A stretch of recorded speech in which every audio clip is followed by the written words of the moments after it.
বিসমিল্লাহির রহমানির রহিম। আসসালামু আলাইকুম। Welcome back to my channel Ayesha's cooking art. কেমন আছেন সবাই? আশা করছি যে যেখানে আছেন ভালোই আছেন। বৈশাখ মাসে আরেকটি আচারের রেসিপি নিয়ে আজ চলে এসেছি আপনাদের মাঝে। আর সেটি হচ্ছে আমের টক ঝাল মিষ্টি আচার। রেসিপি ফলো করে আচার বানালে রোদে না শুকিয়ে অনায়াসে আচারটি অনেকদিন ঘরে রাখতে পারবেন। তাহলে চলুন রেসিপিতে। আমি এখানে 1 কেজি আম নিয়েছি। আজ আমি খোসা সহই আচারটি বানাবো।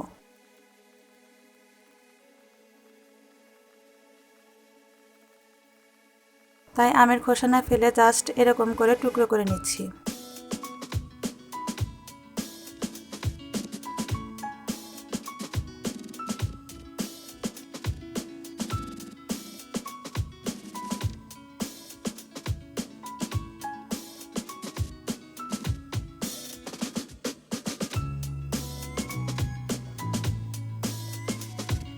আমগুলো পানিতে ভিজিয়ে রাখছি।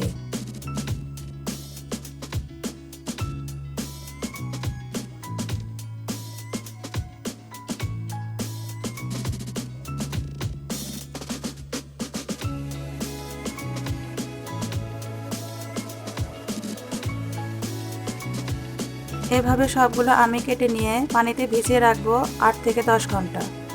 এ সময় 3-4 বার পানি পাল্টিয়ে দেব।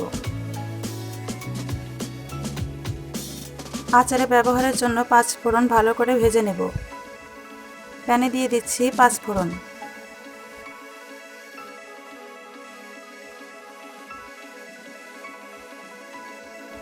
এবার মাঝারি আঁচে ভালো করে ভেজে নেব। অনবরত নাড়তে হবে, নইলে দেখা যাবে এক পাশ পুড়ে গেছে আর অন্য পাশ ভাজাই হয়নি।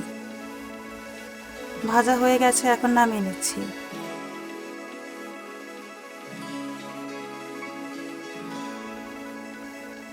এখন কয়েকটি শুকনা মরিচ ভেজে নেব।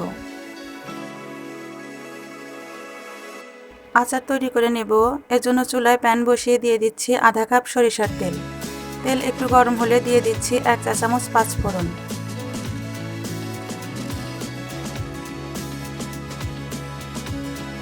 পাঁচফোড়নটি একটু ভাজার পর সুন্দর একটি সেন্ট চলে আসছে। এবার ধুয়ে রাখা সবগুলো আমি ঢেলে দিচ্ছি।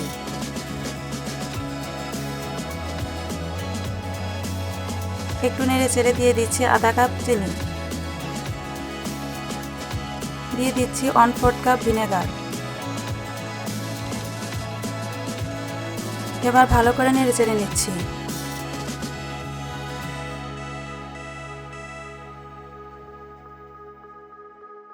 লবণ দিচ্ছি 1 টেবিল চামচ।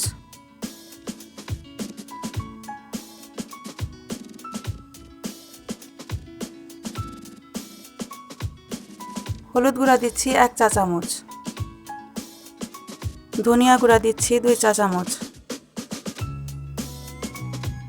এবার আর একটু নেড়ে চেড়ে নেব।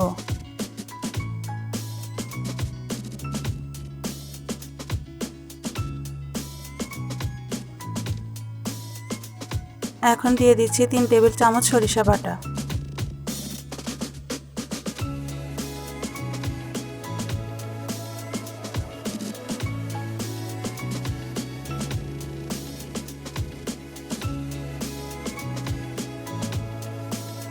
এবার মাঝারি আঁচে আচার বানিয়ে নেব।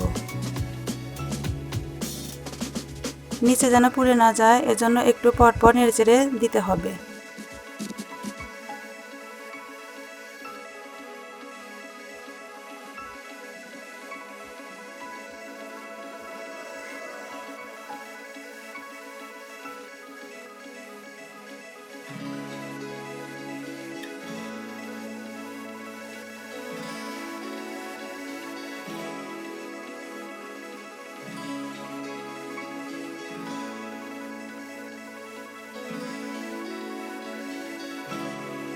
আচারটি প্রায় হয়ে গেছে, এখন দিয়ে দিচ্ছি আগে থেকে ভেজে গুঁড়ো করে রাখা পাঁচফোড়ন ও শুকনা মরিচ।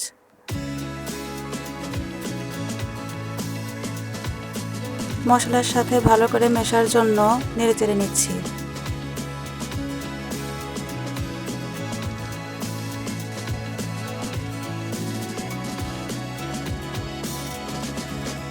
আচারের উপরে তেল উঠে গেছে, তাহলে আচারটি পুরোপুরি হয়ে গেছে। এবার চুলা থেকে আচারটি নামিয়ে নিচ্ছি। ঠান্ডা হয়ে যাওয়ার পর সংরক্ষণের জন্য আচারগুলো কাচের বয়ামে তুলে রাখছি। রেসিপিটি ফলো করে এভাবে আচার বানালে রোদে না শুকিয়ে অনায়াসে আচারটি 2-3 বছর ঘরে রাখতে পারবেন। আশা করছি আমের টক ঝাল মিষ্টি আচারের রেসিপিটা আপনাদের অনেক ভালো লেগেছে। রেসিপিটা ভালো লেগে থাকলে একটা লাইক করতে ভুলবেন না। আর নতুন নতুন রান্নার ভিডিও সবার আগে পেতে চ্যানেলটি সাবস্ক্রাইব করে বেল বাটনটি অন করে রাখুন। ধন্যবাদ সবাইকে ভিডিওটি শেষ পর্যন্ত দেখার জন্য।